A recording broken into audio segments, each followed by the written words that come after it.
Ladies and gentlemen, boys and girls, children of all ages, you know who it is. World of Wrestling here today to discuss about WWE Smackdown, August 25th, 2023 review about the tribute to Terry Funk and Bray Wyatt. This was actually a really good show, very enjoyable. They did an excellent job giving a tribute to these two men. Not a whole lot to speak of as wrestling goes. They did do a decent job trying to highlight the storylines going into Payback, which I'm not too familiar of. The very first match we got was Rey Mysterio versus Grayson Waller. Rey Mysterio actually picks up the victory here. Grayson Waller continues to lose every single match. He hasn't won a single match since what I've seen, and have not been impressed with him per se as win and losses go, but in-ring performance, he's pretty good. Why they continue to make him lose is beyond me. Makes absolutely no sense. Next up, we had the WWE Women's Championship match with Io Sky and Zelina Vega. This was actually a good match as well. A solid, entertaining matchup, and Io Sky walks away with the victory.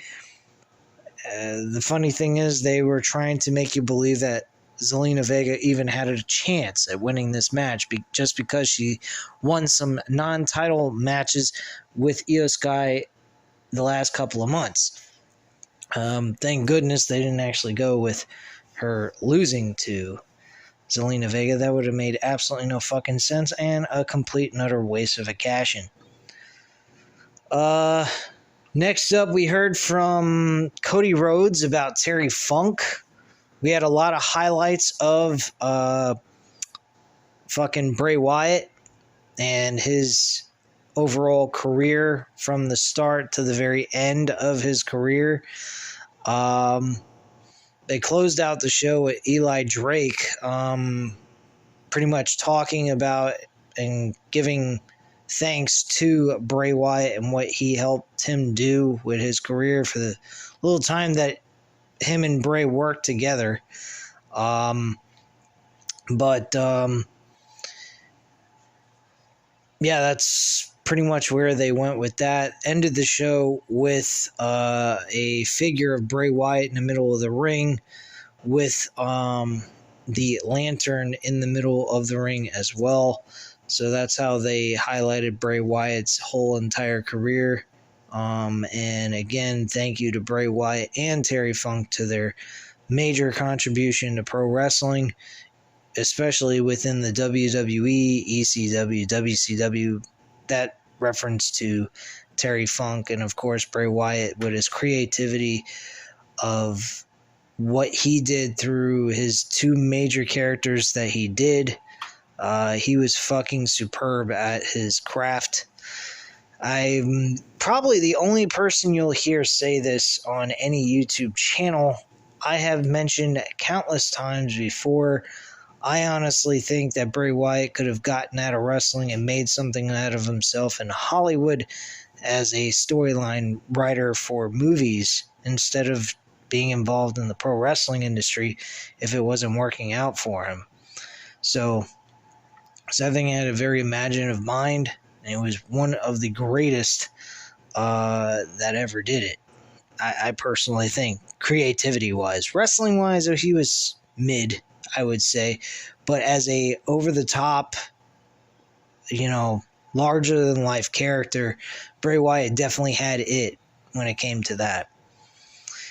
But, yeah, Cody Rhodes went ahead, made his feelings felt about Terry Funk, and when he got to meet Terry Funk in person, and then made an announcement that the Brawling Brutes and the Street Profits would have a tag team match that was a hardcore rules match, Terry Funk hardcore match. Wasn't all that much of a hardcore match, personally. I mean, you got to see some tables, interference by Bobby Lashley, and so forth. And that's pretty much what you got to see. The Street Profits actually win this matchup in a very close match, by the way, with a little help from Bobby Lashley. Had there been no Bobby Lashley there, it would have been a pretty even match, and you could have say that the Brawling Brutes would have walked away with the victory.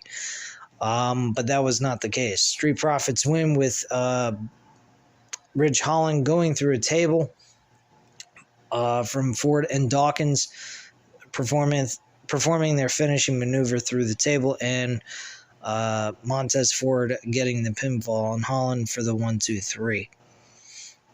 Last and but not least is an in-ring segment with LA Knight. Knight says tonight is about Bray Wyatt. He sees all the fireflies in the crowds. He notes sometimes your greatest foes are your greatest helpers. Wyatt got Knight ready for any and everything. He knows everyone can feel the spirit of Bray Wyatt in this building. Knight isn't going to come out here and act like they were best friends, but he wants to echo what the fans are saying. Thank you, Bray. And Knight says about the Miz telling TMZ he's nothing but a fad. He would rather be a fad than the Miz, who never was. Basically telling him that you had a fucking stunt double who got more attention from the crowd than he did. And then not to mention his one major world title reign that was overshadowed by The Rock and John Cena's rivalry at WrestleMania 27. All very true facts and very, very hilarious if you really think about it. Then Knight gets close to the camera to send The Miz a message. A wise man once said, "When you see me, run." And so we get LA Knight versus Finn Balor. LA Knight picks up a huge victory against Finn Balor in the main event, connecting with his finishing maneuver and getting the 1-2-3 to end the show. And then a thank you to Bray Wyatt figure is in the middle of the ring, as well as Lantern. And that's how the show goes off the air. Very solid tribute to these two men. They did an excellent job. Mick Foley was highlighted in the Twitter feed, or X feed as what they now call it. I don't know why they call it X. I don't know what the fucking point is that. But a lot of wrestlers were very disappointed at the loss of these two men. Terry Funk wasn't so bad of a loss. It was the fact of what he contributed to pro wrestling. At 79 years old and what he put his body through, it's very understandable why he passed away at his age, but Bray Wyatt was way too soon, and that is a very sad moment in pro wrestling when someone doesn't at least get to live past the age of 70 or something like that in a more of a older age. I mean, I'm 35 years old and Bray Wyatt was 36 when he passed. That's fucking terrible. Feel terrible for Bray Wyatt's family. This is the same situation with Brody Lee. Brody Lee, formerly known as Luke Harper, if you guys are just more familiar with the Luke Harper character from the Wyatt family, it was, very weird to find out that Brody Lee, Luke Harper, whichever way you want to call him, passed away at the age of, I think 38 to 40 years old, somewhere in that range was his age.